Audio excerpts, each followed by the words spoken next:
today, I think I'm just gonna do a cardio day. I got a lot on my mind and I almost didn't even work out today, but I needed to move. I needed some therapeutic movement. You know, just been thinking a lot about this whole helping people get in shape thing, which I love to do and I'm very passionate about. But as a trainer, I don't know if that's the way. I'm starting to understand why so many people hate the idea of being a trainer. You know, I've always understood it or empathized with it, but now I'm starting to sympathize with it. Just the idea that, you know, people don't know how to take accountability for their own actions and don't know how to take the whole health and fitness thing seriously. I mean, everybody's on their own journey and I try not to judge too much, but, you know, there's a difference between, you know, there's a difference between not making the same mistakes over and over and over again and just learning slowly, you know? It feels like most people just don't learn at all. And I don't want to sit here and say that everyone's destined or predetermined to, you know, be in shape or out of shape, but sometimes it almost feels like that, you know? When somebody is going through the changes, the very few far in between, you're so excited for those people, you know? And it validates you as a trainer and it validates, you know, the process that you're providing for the individual, and it feels really good. But those people are starting to feel like 1 in a million, you know, 1 in 10 million, you know?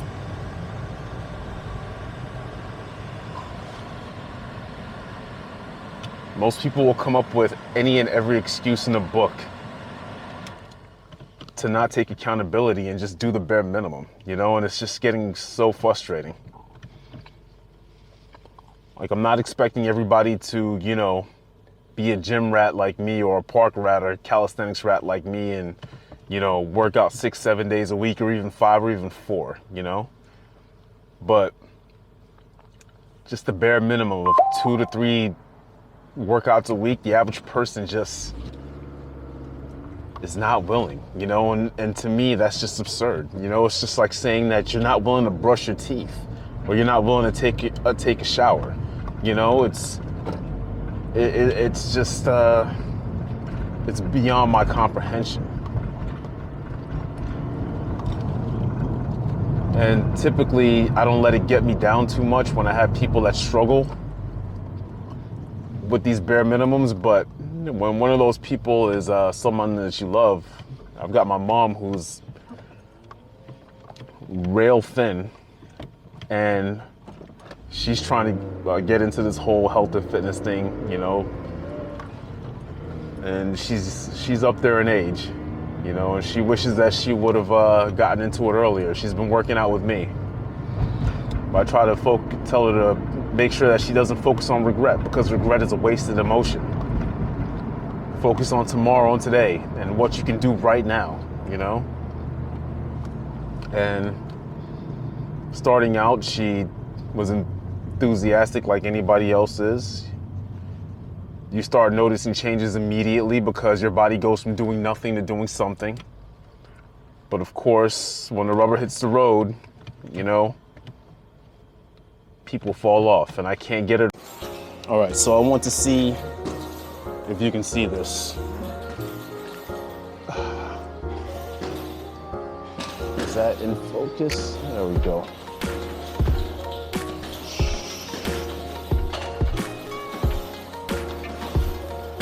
If that's not showing, that is about 1,600 skips. Oh, well over 1,000 calories burned. And pretty much crush my mood goal for the day. So obviously this is not a totally accurate assessment of how many calories I burn, but it's a good barometer for my total daily energy expenditure, or TDEE for those that are familiar with the acronym. But the thing I want to point out is that this is why jumping rope is my form of cardio, or my go-to cardio of choice, because there's no other form of cardio that I could do for more than an hour without wanting to blow my brains out, okay? Running on a treadmill, forget about it, okay? Now, this time signature that you see, this isn't nonstop. This is me essentially just playing around, having fun with the idea of just coming up with a routine and sustaining it, you know? Some moments I'm going harder than others, I'm taking breaks, you know? But the overall pattern is that I'm consistently moving, which is why it's such an effective form of cardio for me. And it doesn't actually feel like I'm exercising. It just feels like I'm doing something just to do it. It's a hobby of mine, you know, and that's gonna have to be how most people are going to have to approach their cardio, in my opinion. You have to be looking forward to doing it, and you have to have that kind of playful approach to it. If jogging outside is not your cup of tea, don't do that. I used to jog outside. I used to enjoy it. I'd put on a podcast or, you know, listen to a new album, and, you know, I'd go run for, you know, 30 minutes to 40 minutes, sometimes an hour. And there was a time where I enjoyed that. But there just became a point where it felt like a chore to me. Maybe I just need a new environment, I don't know. But long story short, I started hating it and I couldn't sustain it. So I went back to the jump rope, and I haven't looked back since.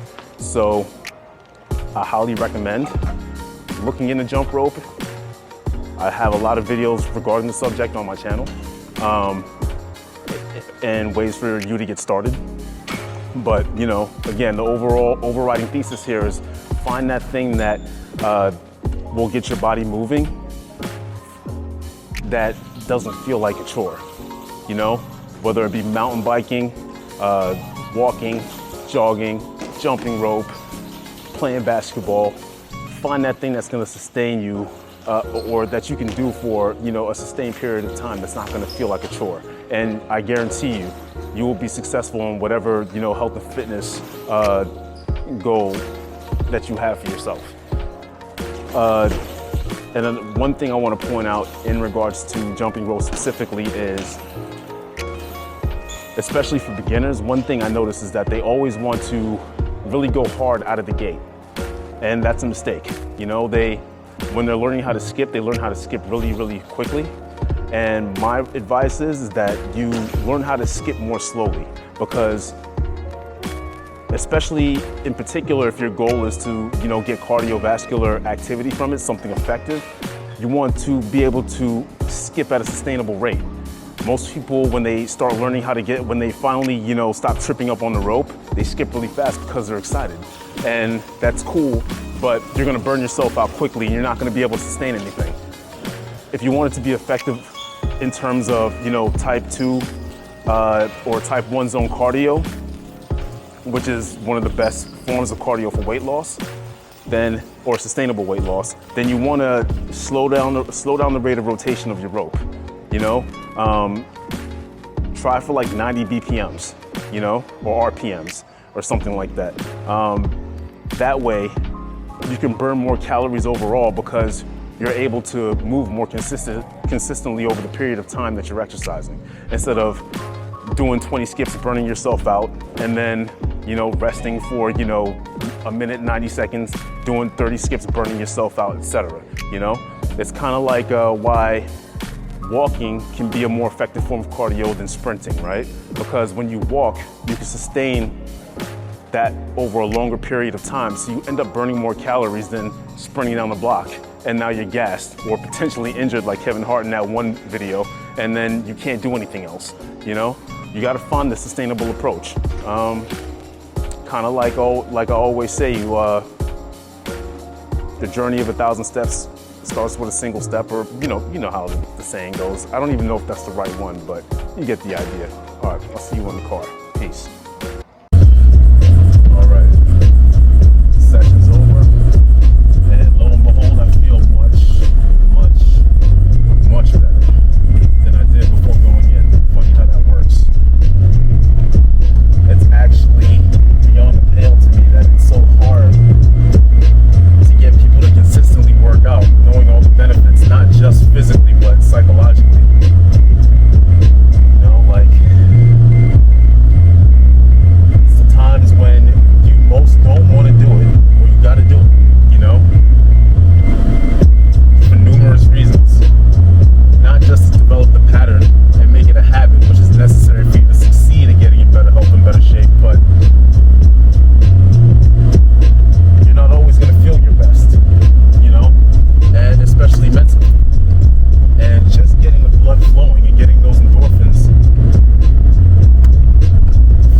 like the placebo effect, can't be denied. You know, when people believe something is effective, it often is. You know, and if somebody told me that working out was the panacea to solving all of the world's ills, I would not fight with that individual. But yeah, I got a cardio day in, jump rope for about an hour and 5 minutes or so, burned a ton of calories, and enjoyed myself doing it. Find a form of cardio that you enjoy, you know. It doesn't have to be an hour, obviously, even if it's just 5 minutes. I talk about the nirvana fallacy in an earlier video, where people want to take this all or nothing attitude when it comes to health and fitness, and those people are always out of shape. You know, you don't succeed at anything in life with a binary opposition. It's not all or the other. You know, if you can't get 30 minutes to an hour of cardio, the other option is not no cardio. You do what you can. And that goes for everything in the realm of health and fitness. If you can't get to the gym and do your chest day, you know, if you know that you need to do chest and you can't get under the bench and do, you know, 315 because, you know, that's your ideal, you know, you wanted to do your 1 rep max or something, or you wanted to do some percentage, some high percentage of your 1 rep max in the gym, and you were dead set on that being your chest workout today. And today's the day you have to do chest because the rest of your program, you've got to, for whatever reason, you've got to hit other body parts on those different days. Then, you know, do some push-ups at home. You can make that effective for growing your chest, you know, and it doesn't have to take 30 minutes to an hour, you know. Do something and get your chest a quick little pump, you know, burn some calories, you know, something's better than nothing. Now, obviously, there are times when resting the body is important. You know, you only grow when you rest, but for most people, that's just not the case. They're always resting, right? They're using any excuse they can not to get in the gym, or, you know, just not to work out in general. This shit is not rocket science. You know, people are trying to make getting in shape way too complicated, or avoiding the fact that they need to take more accountability for their own behaviors. But in any case, House of the Dragon is back on tonight. I don't know if you're excited about that. I'm not, but I'm gonna watch it anyway. I hate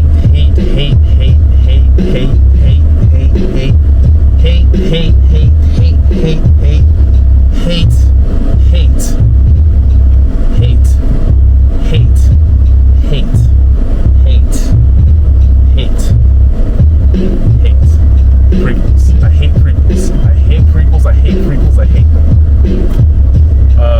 The over-reliance on prequels in Hollywood right now is abysmal, and I've hated it ever since George Lucas made it popular with episode 1, you know, in the 90s. I'm not interested in, I don't care how far apart the current season is from Game of Thrones, or House of the Dragon is from Game of Thrones. I don't care about anything that happened before Game of Thrones. I just don't, you know?